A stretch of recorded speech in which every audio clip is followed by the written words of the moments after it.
Sir നമസ്കാരം. നമസ്കാരം. Sir, നമ്മുടെ കേരളത്തിൽ ഇപ്പോൾ ഇടയ്ക്കിടയ്ക്ക് പ്രളയം ഉണ്ടായിക്കൊണ്ടേയിരിക്കുകയാണ്. ഓരോ വർഷവും പ്രളയം ഉണ്ടാവാറുണ്ട്. അത് ഓരോ വർഷവും ഓരോ സ്ഥലങ്ങളിലാണ് ഏറ്റവും കൂടുതൽ അത് ബാധിക്കുന്നത്. ഇപ്രാവശ്യം എടുത്ത് നോക്കുകയാണെങ്കിൽ പാല, ചങ്ങനാശ്ശേരി ഭാഗത്താണ് ഏറ്റവും കൂടുതൽ പ്രളയം ബാധിച്ചിരിക്കുന്നത്. ആ പ്രളയം വരുമ്പോഴൊക്കെ നമ്മളുടെ മനസ്സിൽ ഓർമ്മ വരും റൂം ഫോർ റിവർ എന്ന് പറഞ്ഞ വലിയൊരു പദ്ധതി നമ്മുടെ ജനങ്ങളുടെ മനസ്സിലൊക്കെ ഓർമ്മ വരും. റൂം ഫോർ റിവറിനെ കുറിച്ച് ഞാൻ പറയേണ്ട ആവശ്യമില്ല, അങ്ങേക്ക് അറിയാം. അതുമായി ബന്ധപ്പെടുത്തിക്കൊണ്ട് ഒരു ഉന്നതതല സംഘം കേരളത്തിൽ നിന്നും 2018 വലിയൊരു പ്രളയത്തിന് ശേഷം നെതർലാൻഡിലേക്ക് ഒരു യാത്ര തിരിച്ചു. കാരണം ഉന്നതതല സംഘത്തിൽ ആരൊക്കെ ഉണ്ടെന്നുള്ളത് എനിക്കറിയില്ല, അങ്ങേക്കറിയാം, നമുക്കെല്ലാവർക്കും അറിയാവുന്നൊരു വിഷയമാണ്. അത് അങ്ങ് പറയുമല്ലോ. ആ ഉന്നതതല സംഘം യാത്ര തിരിച്ചു. ആ നെതർലാൻഡിൽ പോയി അതിനെക്കുറിച്ച് വലുതായിട്ട് പഠിക്കുകയും ആ സംഘം തിരിച്ചു വരികയും, പക്ഷേ റൂം ഫോർ റിവർ ഇവിടെ നടപ്പായില്ല. അതിന് ഒരുപാട് കാര്യങ്ങളുണ്ട്. സർ, എന്താണ് ഈ റൂം ഫോർ റിവർ ഇതുവരെ നടപ്പാക്കാത്തത്? ഞാനത് ചോദിക്കാനുള്ളൊരു കാര്യം ഇതാണ്.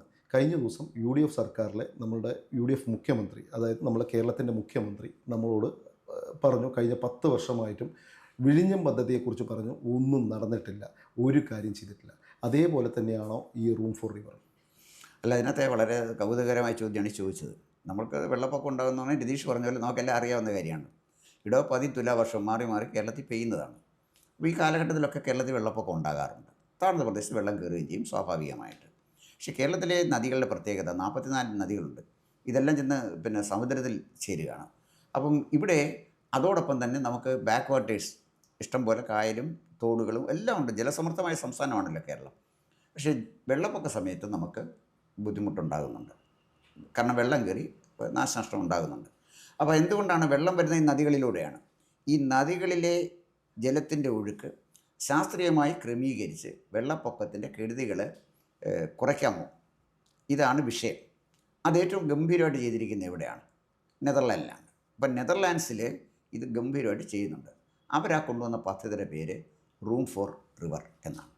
ഇത് കേരളത്തിൽ കൊണ്ടുവരുമെന്ന് പറഞ്ഞാണ് ഇവിടുന്ന് ഒരു വിദഗ്ധ സംഘം നെതർലാൻഡ് സന്ദർശിക്കാൻ, ഉന്നതതല സംഘം നെതർലാൻഡ് സന്ദർശിക്കാനായിട്ട് പോയത്. അപ്പം ഈ സംഘത്തിൻ്റെ ലക്ഷ്യം എന്താണെന്ന് ചോദിച്ചാൽ, നദിക്ക് സുഗമമായിട്ട് വെള്ളം ഒഴുകാൻ കഴിയണം.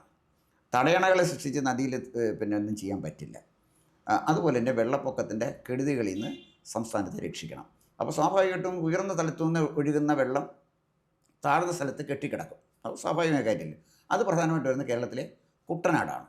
അപ്പം പരമാവധി നമ്മുടെ ഒഴുകുന്ന ജലം കെടുതികളുണ്ടാകാതെ ശാസ്ത്രീയമായി ഒഴുക്കി വിടാനുള്ള ഒരു സംവിധാനം ഉണ്ടാക്കുക.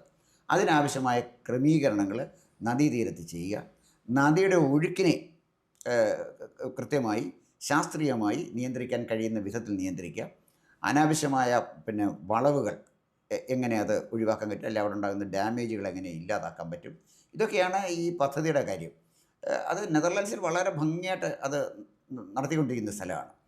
അപ്പം അതുകൊണ്ട് നെതർലാൻഡിൽ പോയി ഈ കാര്യങ്ങളെക്കുറിച്ച് പഠിക്കാൻ ഇവിടെ നിന്നൊരു വിദഗ്ധ സംഘം പോയി. അപ്പോൾ പഠിക്കേണ്ട കാര്യം ഇപ്പോൾ ഞാൻ പറഞ്ഞ് മനസ്സിലായല്ലോ സംഭവം എന്താണെന്നുള്ള കാര്യം. അപ്പോൾ ഈ വെള്ളപ്പൊക്കം എങ്ങനെ നിയന്ത്രിക്കാനൊക്കെ എന്നുള്ളതാണ് ഇവരുടെ ഒരു ഗതികേട്. രതീഷ് കുട്ടനാട്ടിൽ പോയിട്ടുണ്ടല്ലോ, അറിയാമല്ലോ. വലിയ ഗതികേടായി. ഈ വെള്ളപ്പൊക്കം എന്ന് കഴിയുമ്പോഴത്തേക്ക് വീടുകളിലെല്ലാം വെള്ളം കയറി മാലിന്യം അടിഞ്ഞ്, പ്രത്യേകിച്ച് ഈ മുകൾ ഭാഗത്തുള്ളാകുന്ന ഈ മാലിന്യങ്ങളും അതുപോലെ തന്നെ രാസപദാർത്ഥങ്ങളും രാസവളവും എല്ലാം ചെന്ന് അടിയുന്ന സ്ഥലം കുട്ടനാടാണ്. അപ്പോൾ ഈ കുട്ടനാടിനെ രക്ഷിച്ചെടുക്കാൻ ഇതിലൂടെ കഴിയുന്നുള്ളതാണ് വലിയൊരു പ്രധാനപ്പെട്ട നേട്ടം. കേരളത്തിൻ്റെ നെല്ലറയാണല്ലോ കുട്ടനാട്. ഇതിനാണ് ഈ റൂം ഫോർ റിവർ എന്ന സങ്കല്പം കൊണ്ടുവന്നത്. നമ്മുടെ മാധ്യമങ്ങളെല്ലാം ഗംഭീരമായ പ്രാധാന്യം കൊടുത്തു റൂം ഫോർ റിവർ. അതെ. അപ്പോൾ നമ്മുടെ അന്നത്തെ മുഖ്യമന്ത്രി പിണറായി വിജയൻ പറഞ്ഞു, ഉടനെ തന്നെ നമ്മൾ റൂം ഫോർ റിവർ ഇവിടെ നടപ്പാക്കുന്നു. നെതർലാൻഡിൽ പോയി. അപ്പോൾ നെതർലാൻഡിൽ ഇതിനെക്കുറിച്ച് വിദഗ്ധ സംഘം പഠിക്കാൻ പോയി. ആ വിദഗ്ധ സംഘം പഠിക്കുന്നതിനെക്കുറിച്ചാണ് ഇപ്പം നമ്മുടെ സോഷ്യൽ മീഡിയ ചർച്ച ചെയ്തുകൊണ്ടിരിക്കുന്ന ഒരു കാര്യം. അപ്പോൾ ഈ വിദഗ്ധ സംഘത്തെക്കുറിച്ച് ഞാൻ ആ വിദഗ്ധ സംഘത്തെക്കുറിച്ചുള്ള ചിത്രം കിട്ടി. സത്യം പറഞ്ഞാൽ അത് കിട്ടിക്കഴിഞ്ഞപ്പോഴത്തേക്ക് ഞാൻ ഞെട്ടിപ്പോയി. ഈ വിദഗ്ധ സംഘത്തിൽ ആരൊക്കെയാണ് ഉള്ളതെന്നറിയാം? ഈ വിദഗ്ധ സംഘത്തിലെ 11 പേരാണുള്ളത്. ഒന്ന് വീണ ജോർജ്, എൻ്റെ കയ്യിലിരിക്കുന്ന ചിത്രം അനുസരിച്ച്, അതായത് റൂം ഫോർ റിവറിനെ കുറിച്ച് നോക്കാൻ പഴയ ആരോഗ്യമന്ത്രി. ശ്രീരാമകൃഷ്ണൻ, നമ്മുടെ പഴയ സ്പീക്കർ. ശിവൻകുട്ടി, നമ്മുടെ പഴയ വിദ്യാഭ്യാസ മന്ത്രി. പിന്നെ പി രാജീവ്, വ്യവസായ വകുപ്പ് മന്ത്രി. പിന്നെ മുഖ്യമന്ത്രിയുടെ സഹധർമ്മിണി ശ്രീമതി കമല.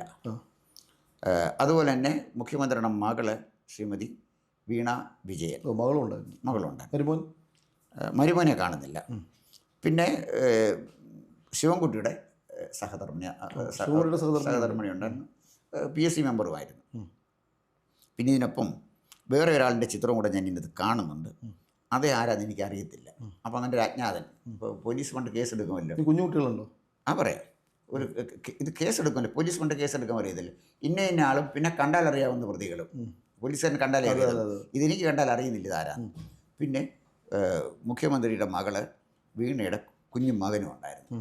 എന്ന് പറഞ്ഞാൽ ഈ വിദഗ്ധ സംഘത്തിൽ ശരിക്കും 10 വിദഗ്ധരാണ് ഉണ്ടായിരുന്നത്.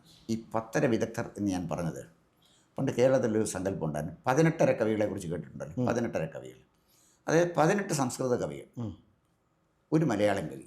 ഒരു മലയാളം കവി അവർ കവിയായിട്ട് കരുതത്തില്ല, അര കവിയായിട്ട് ചൊല്ലുള്ളൂ. അപ്പോൾ അതായി 18 കവികളെന്ന് പറയുന്നത്.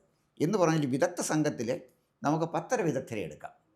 പക്ഷേ ആ കുഞ്ഞിനെ കുറിച്ച് നമ്മൾ പറയാനൊക്കത്തില്ല, വിദഗ്ധനല്ലോ, പഠിച്ചുകൊണ്ടിരിക്കുകയല്ലോ, പോയി കാണുന്നതൊക്കെ നല്ലത് തന്നെയാണ്. അങ്ങനെ 10 വിദഗ്ധരാണ് നമ്മൾ റൂം ഫോർ റിവർ കാണാനായിട്ട് പോയത്. അതാണ് ഈ ചിത്രത്തിൽ കാണുന്ന ഒരു കാര്യം. എല്ലാ ബുദ്ധിജീവികളാണ് പോയിരിക്കുന്നത്. ഇപ്പോൾ റൂം ഫോർ റിവർ എന്ന സങ്കല്പം നമ്മുടെ ഗവൺമെൻറ് യാഥാർത്ഥ്യമാക്കി. കാരണം ഈ വിദഗ്ധരുടെ റിപ്പോർട്ട് ഇതുവരെ നമുക്ക് കിട്ടിയിട്ടില്ല. എന്ന് പറഞ്ഞാൽ ഈ കഴിഞ്ഞ 10 വർഷം നമ്മുടെ ഖജനാവ് എങ്ങനെ കൊള്ളയടിക്കാം, നമ്മുടെ ഖജനാവ് എങ്ങനെ ദുർവിനിയോഗം ചെയ്യാം എന്ന് പിണറായി സർക്കാർ നടത്തിയ ഗവേഷണത്തിലെ ഒരു ചരിത്രം മാത്രമേ നമ്മൾ ഈ റൂം ഫോർ റിവറിൽ കാണുന്നുള്ളൂ. അല്ല, ഞാനൊരു കാര്യം ചോദിച്ചോട്ടെ. ഈ റൂം ഫോർ റിവറിനെ കുറിച്ച് പഠിക്കാൻ വേണ്ടി നെതർലാൻഡിൽ പോകുന്നു. ഈ നെതർലാൻഡിൻ്റെ ഭൂപ്രകൃതിയും കേരളത്തിൻ്റെ ഭൂപ്രകൃതിയും എങ്ങനെയാണ് താരതമ്യം ചെയ്യാൻ പറ്റുക? സ്വാഭാവികമായിട്ടും അവിടുത്തെ ഭൂപ്രകൃതി എന്ന് പറഞ്ഞാൽ ചരിഞ്ഞ പ്രതലങ്ങളാണ് അവിടെ ഏറ്റവും കൂടുതലുള്ളത്. നമ്മളുടെ കേരളത്തിൽ അങ്ങനെയല്ല ഭൂപ്രകൃതി, നദികൾ ഒഴുകുന്നതും അങ്ങനെയല്ല. അപ്പോൾ സ്വാഭാവികമായിട്ടും അവിടെ അത് പഠിക്കാൻ പോകുന്നതിന് മുമ്പ് തന്നെ ഉന്നത സംഘം, അല്ലെങ്കിൽ അങ്ങ് പറഞ്ഞ പോലെ വിദഗ്ധ സംഘം, സ്വാഭാവികമായിട്ടും ഈ പറഞ്ഞു വിടുന്ന ആൾക്കാർ പോകുന്നതിന് മുമ്പ് സ്വാഭാവികമായിട്ടും ഇത് അറിയേണ്ടതല്ലേ? അവിടെ പോയി പഠിച്ചു കഴിഞ്ഞാലും ആ റൂം ഫോർ റിവർ ഇവിടെ നടപ്പിലാക്കാൻ പറ്റില്ല എന്നുള്ളത് സ്വാഭാവികമായിട്ടും ഒരു നല്ല അറിവുള്ള ഒരു വ്യക്തിയെ സംബന്ധിച്ചിടത്തോളം ആ വിദഗ്ധ സംഘത്തിലുള്ള ഒരു വ്യക്തികൾക്ക് അറിയാൻ പറ്റേണ്ടതാണ്. കാരണം ഞാൻ അതാണ് പറയുന്നത്. അപ്പോൾ സ്വാഭാവികമായിട്ടും ഈ പോയി വന്നത് തന്നെ ഈ സത്യം പറഞ്ഞാൽ തെറ്റല്ലേ? അല്ല, ഞാനതാണ് പറഞ്ഞത്, യാതൊരു ഉളുപ്പുമില്ലാതെ ഈ പൊതു ഖജനാവിലെ പണം കുടുംബമായിട്ട് പോയി യാത്ര ചെയ്ത് എങ്ങനെ തൂർത്തടിക്കാം, എങ്ങനെ കൊള്ളയടിക്കാം എന്നുള്ളതിൻ്റെ ഒരു പേരാണ് ഈ റൂം ഫോർ റിവർ. നെതർലാൻഡിലെ ആ റൂം ഫോർ റിവർ എന്ന് പറഞ്ഞാൽ വെള്ളം ഒഴുകാനുള്ള പദ്ധതിയാണ്. ഈ റൂം ഫോർ റിവർ എന്ന് പറഞ്ഞാൽ സർക്കാർ ഖജനാവിലെ ധനം ഗതി തിരിച്ചു മാറ്റി കുടുംബത്തിന് ഉപയോഗിക്കാനുള്ള ഒരു പരിപാടിയായിട്ട് റൂം ഫോർ റിവർ മാറി എന്നുള്ളതാണ്. ഇതൊക്കെയാണ് കേരളത്തിലെ ജനങ്ങൾ കണ്ടുകൊണ്ടിരുന്നത്. രതീഷ് പറഞ്ഞ വളരെ ശരിയാണ്. കേരളവും നെതർലാൻഡ്സുമായിട്ട് ഭൂപ്രകൃതിയിൽ കാര്യമായ യാതൊരു സാദൃശ്യവുമില്ല. കേരളത്തിലെ പശ്ചിമഘട്ടത്തിൽ നിന്ന് ഒഴുകുന്ന നദികൾ കുത്തൊഴുക്കിലാണ് കേരളത്തിലേക്ക് വരുന്നത്. നെതർലാൻഡിലെ സ്ഥിതി ഒന്നുമല്ല, നെതർലാൻഡ്സിൽ വളരെ വളരെ ഡിഫറൻ്റ് ആണ്. അപ്പം ഇതൊന്നും പഠിക്കാതെ, ഇതൊന്നും മനസ്സിലാക്കാതെ എങ്ങനെ സർക്കാരിൻ്റെ പണം തൊലച്ച് കളയുക, തൂർത്തടിക്കാം, അതിൻ്റെ ഏറ്റവും വലിയ ഉദാഹരണമാണ് ഈ room for river. Room for river മലയാളികൾ ഒരിക്കലും മറക്കത്തില്ല.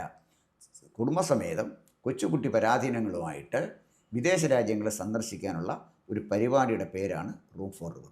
ഇവർക്ക് റൂം കിട്ടി, അവരവിടെ സുഖമായിട്ട് താമസിച്ചു. സർക്കാർ ലെവലിൻ്റെയോ അതിനപ്പുറത്ത് നദിക്ക് റൂം കിട്ടും എന്ന് എനിക്ക് തോന്നുന്നു. പക്ഷേ ഈ റൂം ഫോർ റിവർ കൊണ്ട് വേറൊരു ഗുണമുണ്ടായി. ഞാൻ അറിഞ്ഞൊരു വിഷയം, വീണയുടെ, അതായത് പിണറായിയുടെ മോളുടെ വീട്ടിൽ സത്യം പറഞ്ഞാൽ അവർ ചെയ്ത ബെഡ്റൂമിനകത്ത് ഒരു റിവർ പോലെ ഒരു സംഭവം ചെയ്തിട്ടുണ്ടെന്നാണ്. അത് റൂമിനകത്ത് തന്നെ വെള്ളം ഒലിച്ച് പുറത്തേക്ക് പോകുന്ന രീതിയിൽ ഒരു സെറ്റപ്പ് കാണാൻ നല്ല ഭംഗിയുള്ള രീതിയിൽ ചെയ്തിട്ടുണ്ടെന്നാണ് കിട്ടിയ വരും. എനിക്കറിയില്ല, ഞാൻ കണ്ടിട്ടില്ല വീടൊന്നും, ഞാൻ അങ്ങനെ കേട്ടിട്ടുണ്ട്. അപ്പോൾ സ്വാഭാവികമായിട്ടും അവർ അവിടെ പോയത് കൊണ്ടുള്ളൊരു ഗുണം അവരുടെ വീട്ടിൽ അത് പ്രയോഗിക്കാൻ പറ്റി എന്നുള്ളതാണ്. നാട്ടിലത് പ്രയോഗിക്കാൻ പറ്റിയിട്ടില്ല. സ്വാഭാവികമായിട്ടും ഈ അഴിമതി, നേരത്തെ നമ്മുടെ മുഖ്യമന്ത്രി പറഞ്ഞ പോലെ തന്നെ വിഴിഞ്ഞം പദ്ധതിയുടെ ഒരു അഴിമതിയെക്കുറിച്ച് പറഞ്ഞു. ഇപ്പോൾ വീണ്ടും റൂം ഫോർ റിവർ വന്നുകൊണ്ടിരിക്കും. കാരണം ഇപ്രാവശ്യത്തെ വെള്ളപ്പൊക്കത്തിൽ 2026 നമുക്കറിയാം, ചങ്ങനാശ്ശേരി ആണെങ്കിലും ആലപ്പുഴയാണെങ്കിലും അങ്ങ് എടുത്തു കഴിഞ്ഞാൽ പാല പോലെയുള്ള മേഖലയിലൊക്കെ അതിതീവ്രമായിട്ട് വെള്ളം കയറി ഒരുപാട് നാശനഷ്ടങ്ങളുണ്ടായി. അതിന് എക്സാമ്പിൾ PC ജോർജിൻ്റെ വീട് തന്നെ നമുക്ക് എടുത്ത് നോക്കിയാൽ അറിയാൻ പറ്റും. അവിടെ ഒന്നും വെള്ളം കയറാത്ത സ്ഥലങ്ങളാണ്. അപ്പോൾ ഓരോ വർഷം ഓരോ സ്ഥലത്താണ് കയറുന്നതും.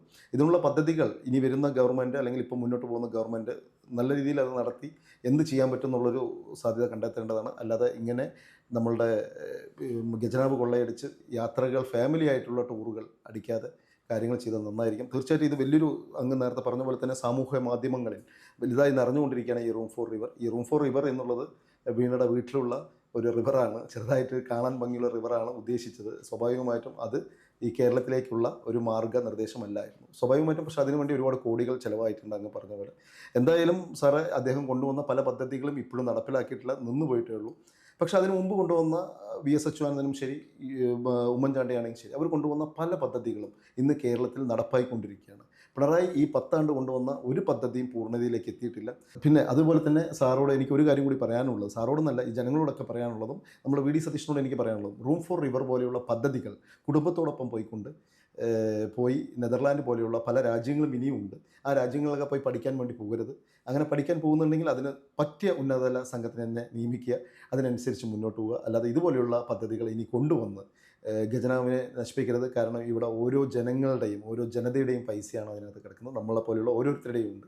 അപ്പോൾ സ്വാഭാവികമായിട്ടും VD സതീഷ് അത് ചെയ്യില്ല എന്ന് നമുക്ക് തീരുമാനിക്കാം. കാരണം അദ്ദേഹം ഒരിക്കലും അങ്ങനെ കൊള്ളയടിക്കാറില്ല, അദ്ദേഹം അങ്ങനെ ചെയ്യാറുമില്ല. അദ്ദേഹം ഒരു നല്ലൊരു മുഖ്യമന്ത്രിയായിട്ടാണ് മുന്നോട്ട് പോയിക്കൊണ്ടിരിക്കുന്നത്. എന്തായാലും സാർ നമുക്ക് കാത്തിരുന്നു. കൂടുതൽ വാർത്തകളും വിശേഷങ്ങളും നേരിട്ട് ലഭിക്കാൻ ജനങ്ങളിൽ നിന്ന് ജനങ്ങളിലേക്ക് ജനഭൂമി ന്യൂസ് സബ്സ്ക്രൈബ് ചെയ്യൂ. ബെൽ ബട്ടൺ അമർത്താനും മറക്കരുത്.